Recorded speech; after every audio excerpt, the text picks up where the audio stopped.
Fala, meus amigos, tudo bem com vocês? Diego Dalcoli mais uma vez falando sobre o livro do mês de janeiro, Um Guia contra Mentiras. Como pensar criticamente na era da pós-verdade. Esse livro aqui, como vocês podem ver, eu estou gostando bastante. Vou gravar um vídeo fazendo um apanhado de tudo de observações que eu fiz dele, de tudo que eu acho importante compartilhar com vocês.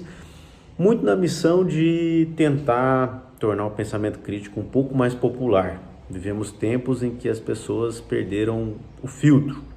Mas eu vim falar de uma inovação, como inovação pode ser simples, como você pode mudar a vida ou salvar milhões de vidas partindo da observação. Às vezes a gente pensa que inovação ou pensamento estratégico é algo que vem de um extraterrestre, ou só o CEO lá da Apple pode fazer.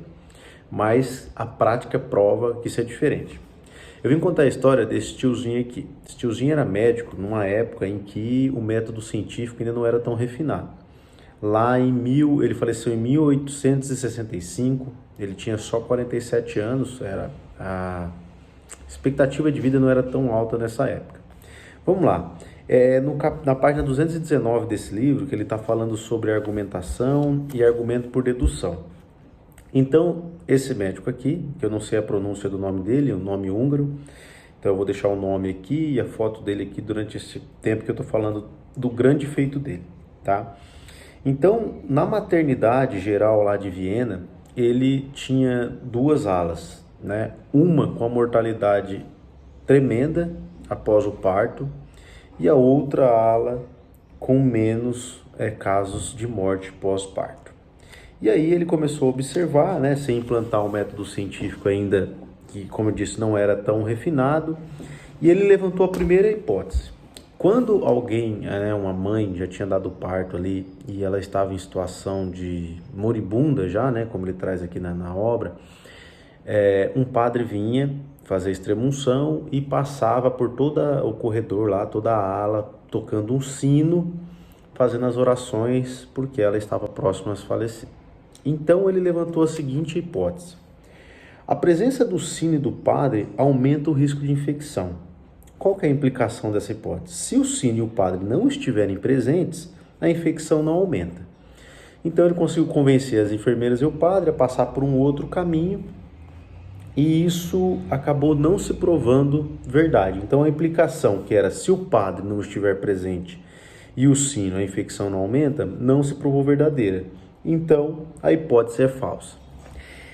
E aí, ele conversando com um amigo que era estudante de medicina, e ele se cortou com o bisturi e ficou gravemente doente quando ele estava fazendo a autópsia de um cadáver, certo?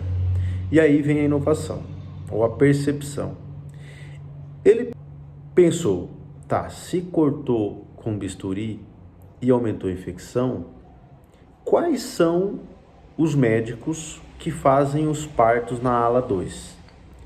E aí ele notou que os médicos da ala 2, na sua maioria, eram alunos de medicina, que faziam as autópsias nos cadáveres também. Vamos lá. Qual que foi a hipótese que ele levantou? A presença de agentes contaminantes dos cadáveres nas mãos dos médicos aumenta o risco de infecção. Se os agentes, e aí a implicação da hipótese, se os agentes contaminantes foram neutralizados, a infecção não aumenta, certo? Então hoje, 2023, parece óbvio, mas naquela época eles não lavavam a mão. Os médicos saíam de uma autópsia de um cadáver e iam fazer um parto sem fazer a devida lavagem das mãos, ou seja, levava as bactérias para essas mães e matavam essas mães logo após o parto. Ele implantou um processo que era o quê? Após realizar uma autópsia, o médico deveria lavar a mão com cloro antes de fazer um parto. Ele e com isso ele baixou a taxa de mortalidade dessa divisão de 18% para 2%, lá em 1800 e bolinha.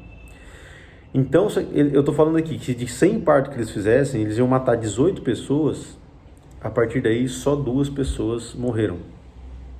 16 vidas foram salvas a cada lote de 100 mães que davam à luz. simplesmente por observar que as mãos não eram lavadas. Então, esse livro é muito interessante, né? Por isso que eu amo ler e trago e compartilho isso com vocês, porque às vezes a inovação que você precisa para a tua vida, para a tua empresa, para a tua mudança de hábito, seja tão simples como passar a lavar as mãos.